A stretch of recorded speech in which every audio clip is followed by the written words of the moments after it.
Je ne vois personne aujourd'hui qui, entendant parler de Néron, ne tremble pas au seul nom de ce vilain monstre, de cette horreur et sale peste du monde.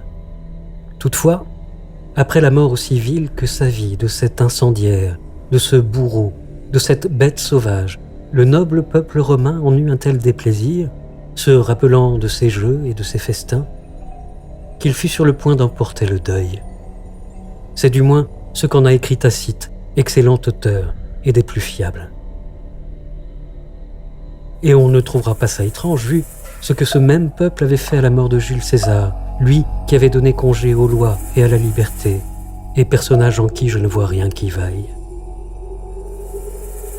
Son humanité même, qu'on loue tant, fut plus dommageable à son pays que la cruauté du plus grand tyran qui eût jamais vécu, parce que, à la vérité, ce fut sa douceur venimeuse envers le peuple romain qui parut rendre sucrée la servitude. Après sa mort, ce peuple-là, qui avait encore à la bouche le goût de ses banquets et à l'esprit le souvenir de ses prodigalités, amoncela tous les bancs de la place publique pour son bûcher funéraire et lui rendre honneur. Et lui éleva une colonne comme au père du peuple.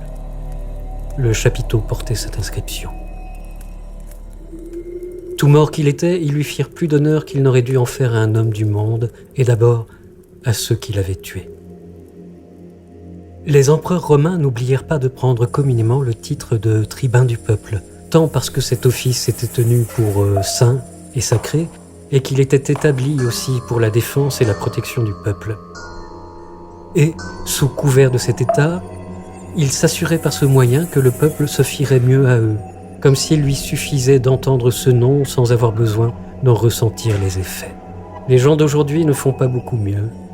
Eux qui, avant de commettre des crimes conséquents, les font toujours précéder de quelques jolis propos sur le bien public et le soulagement des malheureux.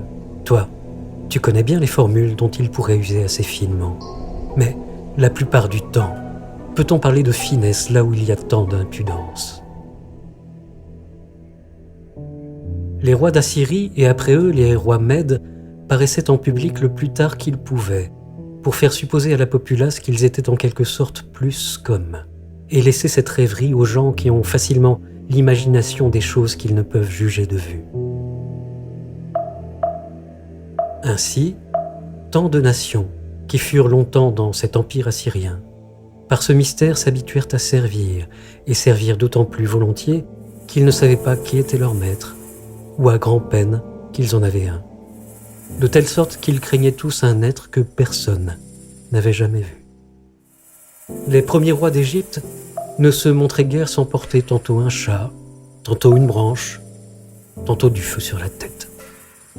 Ils se masquaient ainsi et jouaient au battleur, inspirant par l'étrangeté de la chose respect et admiration à leur sujet et aux gens qui, s'ils n'avaient pas été aussi sots ou aussi soumis, auraient dû, je crois, s'en moquer et en rire.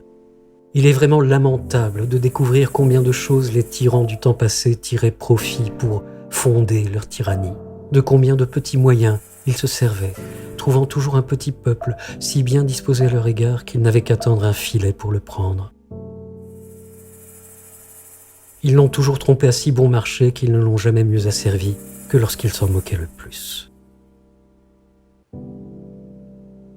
Que dirais-je d'une autre sornette que les peuples anciens prirent pour argent comptant ?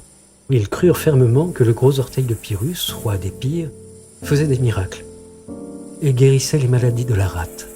Ils enjolivèrent encore mieux le conte en disant que lorsqu'on eut brûlé son cadavre, l'orteil se retrouva dans les cendres, épargné du feu.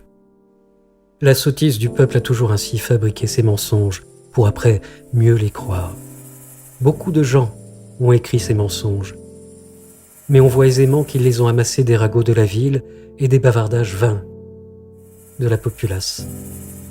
Ainsi, Vespasien, revenant d'Assyrie et passant à Alexandrie pour aller à Rome s'emparer de l'Empire, fit des merveilles.